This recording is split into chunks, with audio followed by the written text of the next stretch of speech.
Wah. Halo saudara dan saudari yang bijaksana dan pecinta kebenaran. Selamat datang kembali di channel Suara Papua ID. Kali ini kami akan membagikan informasi dan kemajuan dalam perjuangan bangsa Papua Barat. Terkait refleksi singkat pada momentum peringatan 1 Desember 2022 lalu.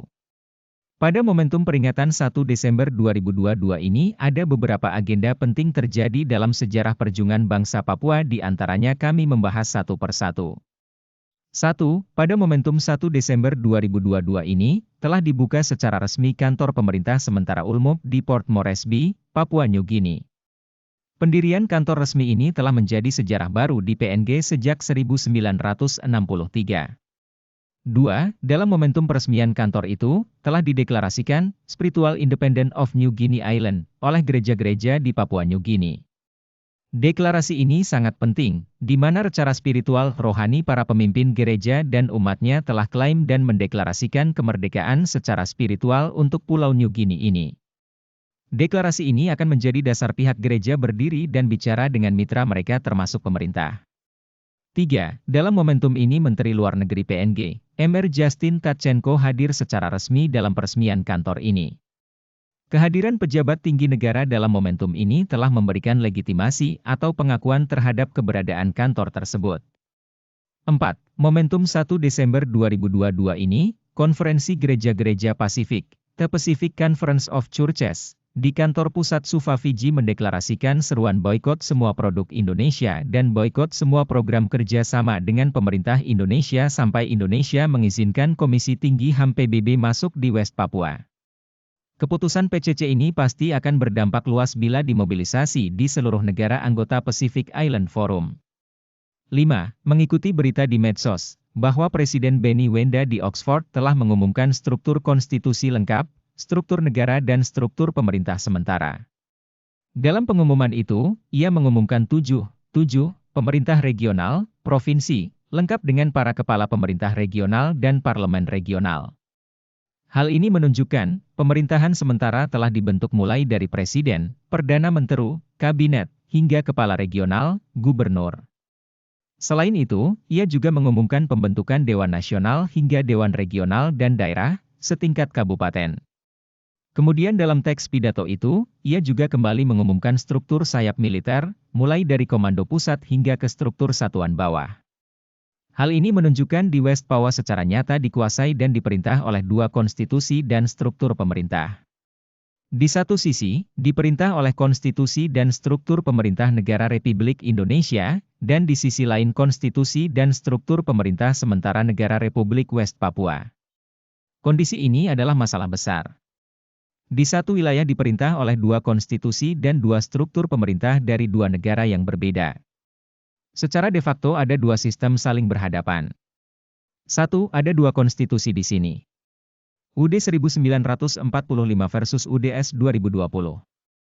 2. Ada dua visi, sejahtera, makmur dan adil versus Green State Vision. 3. Ada dua pemerintah di sini. Pemerintah Republik Indonesia versus pemerintah sementara Republik West Papua. 4. Ada dua presiden di sini.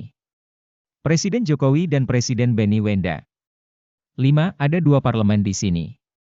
DPR RI versus West Papua Council. 6. Ada dua senat di sini. MPR RI versus Senat West Papua.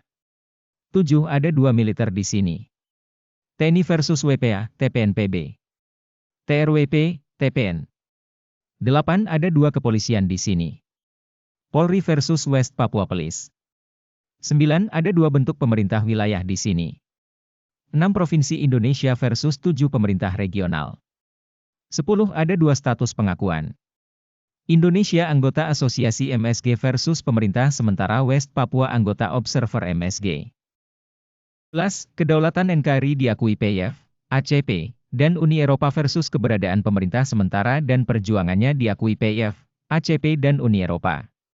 12. Kedaulatan Indonesia diakui PBB dan Indonesia sendiri sebagai anggota tetap PBB versus agenda perjuangan Papua yang diperjuangkan pemerintah sementara dan bangsa Papua diakui oleh PBB, meskipun Papua belum merdeka, tidak diakui dan belum menjadi anggota PBB. Tetapi agenda perjuangan diakui dan selalu menjadi pembahasan dalam sidang Komisi HAM dan sidang umum. 12 hal ini fakta yang ada saat ini. Siapapun tidak bisa menyanggalnya. Menurut saya ini masalah besar dan serius. Kita sebagai rakyat biasa mau dengar perintah yang mana ini? Apakah mau dengar dan mengikuti perintah pemerintah Republik Indonesia, atau mau dengar dan mengikuti perintah pemerintah sementara West Papua? Lebih baik daripada korbankan rakyat kecil ini, Presiden Jokowi dan Presiden Wenda duduk bersama di PBB di Situ Baru, kamu dua atur damai sudah. Ingatlah kepada zaman dahulu kala, perhatikanlah tahun-tahun keturunan yang lalu, tanyakanlah kepada ayahmu, maka ia memberitahukannya kepadamu, kepada para tua-tuamu, maka mereka mengatakannya kepadamu. Kitab Kejadian pasal 32 ayat 7.